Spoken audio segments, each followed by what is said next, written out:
各位中兄你好啊！咁我哋今日咧就好高興咧，係邀請到香港盧氏宗親總會總監督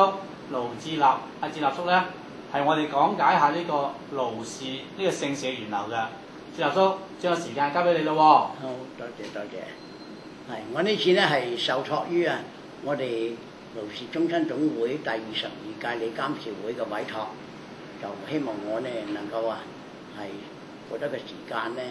係去講解下我哋盧氏嘅源流。咁雖然我哋個會咧歷史係好長遠啦，已經係有43年嘅歷史，但係一般嘅宗親咧嘅宗長咧對自己本身嘅源流嘅系統咧都有啲陌生嘅。咁故此咧，趁呢個機會咧，我哋由頭起將我哋個盧氏嘅源流係清楚啲，再係講翻一遍。咁咪歷史上所講炎黃子孫，炎黃子孫，咁究竟我哋究竟係屬炎帝子孫定係黃帝子孫咧？查實我哋咧係炎帝子孫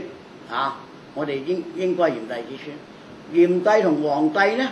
個年齡個差距咧係點解要排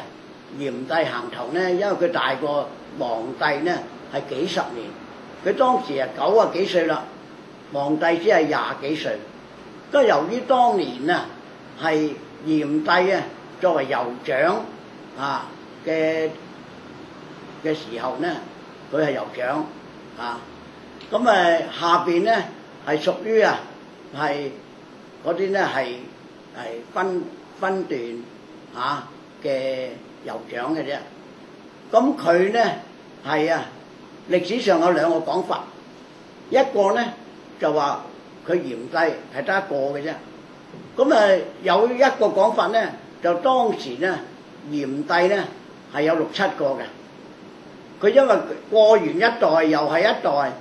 過咗一代，第一個炎帝死咗啦，第二個也是叫做炎帝。如是者咧係傳咗6、7傳咁樣咧。由於嗰陣時咧頭先都講過啦，炎帝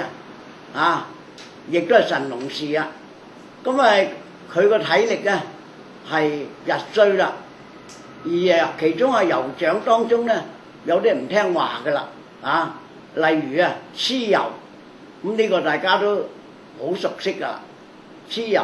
係同黃帝咧係經過好多場戰爭就俾黃帝咧卒之發明指南針，咁先至戰勝咗呢個蚩尤。咁呢個蚩尤咧喺歷史上嚟講咧，就係真係炎帝呢邊一個分支嘅酋長族之一嘅。咁好啦，到黃帝係做咗係呢個所謂領導呢個盟主之後咧，咁炎帝咧係宣告係呢個退休咁嘅形勢咯咁究竟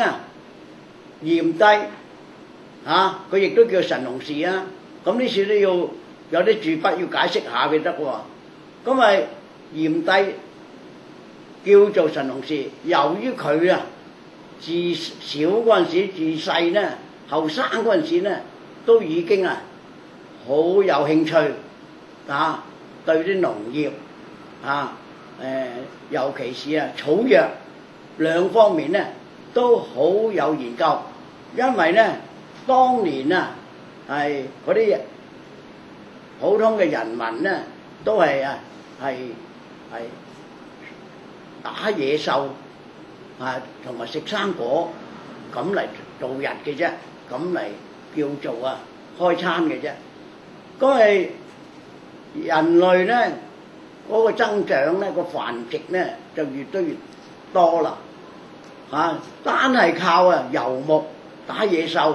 同埋食野果咧係不足以應付呢個糧食嘅問題。所以咧呢個炎帝咧呢個神農氏咧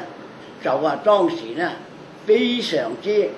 係認為啊要發展啊呢個農業啊，咁啊教民呢個種五穀啦，亦都教民係呢個試下嗰啲嗰個